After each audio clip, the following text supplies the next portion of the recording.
Sa pagpapatuloy ng Season 49 PBA Commissioner's Cup nitong Martes ng gabi, nagsalpukan ng undefeated at nangungunang Northport Batanguer at ang Phoenix Fuel Masters na nasa dulo naman ng standings at wala pang panalo.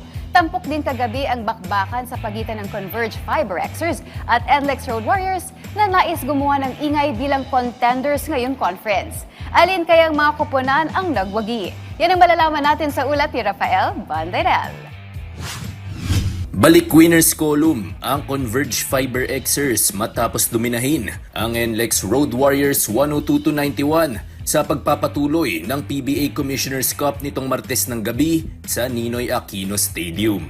Unti-unting pinalaki ng Converge ang kanilang kalamangan sa fourth quarter sa pangunguna ng import na si Check Diallo na nagpakawala ng malahalimaw na double-double 37 points at 18 rebounds. We just gotta follow the scouting report. And I think the coaching staff will do a great job, prepare us for that game. And everybody was on the same page. So we're trying to win the game, Every game is a matter, We lose a few close games last week or week before that.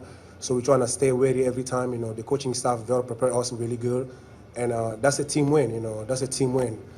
Malaking bagay din sa panalo ang mga kontribusyon nina Alex Stockton na gumawa ng 16 markers at Jordan Heading na gumawa ng 14 puntos. Dahil dyan umangat na ang kartada ng Fiberxers sa 3 wins and 2 losses, sapat para sa ikaapat na pwesto sa standings kasama ang San Miguel Beermen. Samantala, pinalasap naman ng Phoenix Fuel Masters sa Northport Batanguer ang unang talo ng koponan ngayong conference. Pinadapa ng Fuel Masters ang league-leading Northport sa score na 115-109 upang masungkit naman ang kanilang unang panalo sa Commissioner's Cup. Nagtapos ang import na si Donovan Smith ng may pinakamaraming puntos sa kanyang 32 points at 14 rebounds. Pero si RJ Hazul ang bumida para sa koponan matapos niyang ibaon ang dagger 3-pointer sa huling 1 minute and 48 seconds ng laro. We need a win. I mean, whatever thing na magawa namin, matulong ko, we have to. We cannot go 0-5.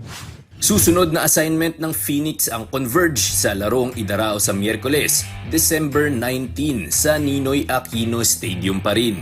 Rafael Banderel para sa Pambansang TV sa Bagong Pilipinas.